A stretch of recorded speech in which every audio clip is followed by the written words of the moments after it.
சமீகர் கூறுகிறார், மகனே, நீ செய்த இந்த துணிச்சலான காரியம் அல்லது தீய செயல் பிரியமானதோ அல்லது பிரியமில்லாததோ, உன்னால் சொல்லப்பட்ட வார்த்தை பொய்யாகாது.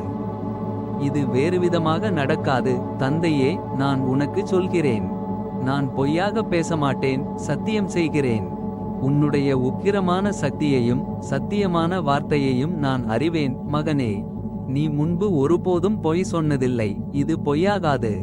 வயதானாலும் தந்தை மகனுக்கு எப்போதும் அறிவுரை கூற வேண்டும், அதனால் அவன் நல்ல குணங்களைப் பெற்று பெரும் புகழை பெற வேண்டும்.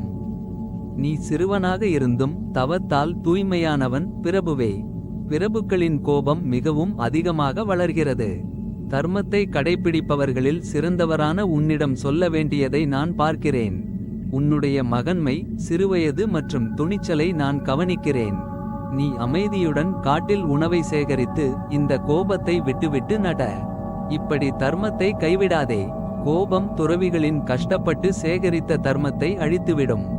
தர்மம் இல்லாதவர்களுக்கு நல்ல கதி இல்லை. அமைதியே துறவிகளுக்கு சித்தி அளிக்கும். பொறுமை உள்ளவர்களுக்கு இந்த உலகமும் மறு உலகமும் உண்டு. அதனால் எப்போதும் பொறுமையையும் நல்லொழுக்கத்தையும் கடைப்பிடித்து புலன்களை அடக்கி நட. பொறுமையால் பிரம்மாவின் உலகத்தை அடைவாய். ஆனால் இன்று என்னால் செய்யக்கூடிய அமைதியை நான் கடைப்பிடித்து அரசனுக்கு அனுப்புகிறேன். என் மகன் அறிவில்லாமல் உன்னை சபித்தான். உன்னால் ஏற்பட்ட இந்த அவமானத்தை பார்த்து அரசன் கோபம் கொள்வான்.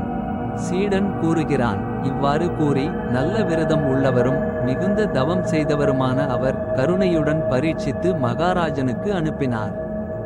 நலம் விசாரித்து நடந்த விஷயங்களையெல்லாம் சீடன் கௌரமுகன் மூலம் தெரிவித்தார். அவன் நல்லொழுக்கம் உள்ளவன், அமைதியானவன்.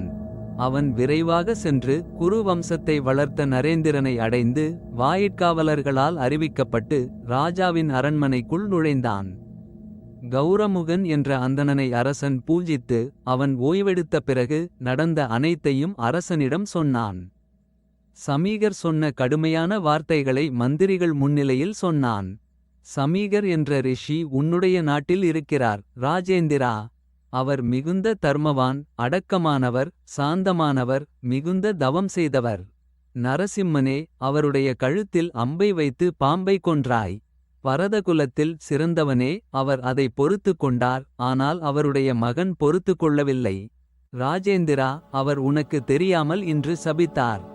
7 இரவுகளில் தட்சகன் உனக்கு மரணமாக வருவான். அதனால் உன்னை காப்பாற்றிக்கொள் என்று திரும்ப திரும்ப சொன்னான். அதை யாராலும் மாற்ற முடியாது. கோபம் கொண்ட மகனை கட்டுப்படுத்த முடியாது.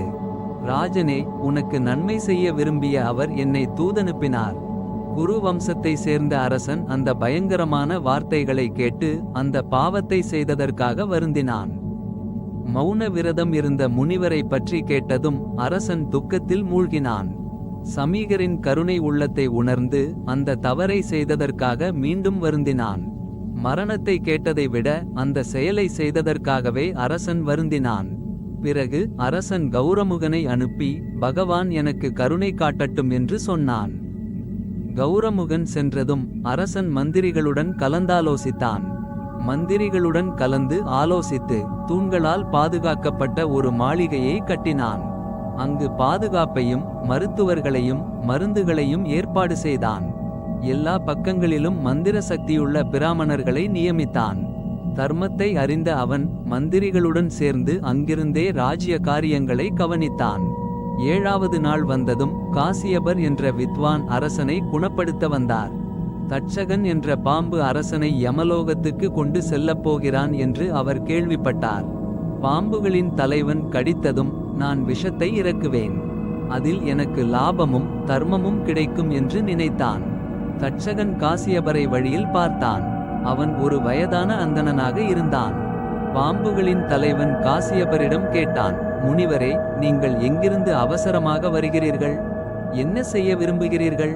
காசியபர் கூறுகிறார், குருகுலத்தில் பிறந்த அரசன் பரீட்சித்தை தட்சகன் என்ற பாம்பு இன்று கொன்றுவிடுவான். பாம்புகளின் தலைவன் கடித்ததும் பாண்டவர்களின் குலத்தை காக்கும் அரசனுக்கு விஷத்தை இறக்க அவசரமாக போகிறேன். தட்சகன் கூறுகிறான், நான் தான் அந்த தட்சகன். நான் அந்த அரசனை கொன்றுவிடுவேன்.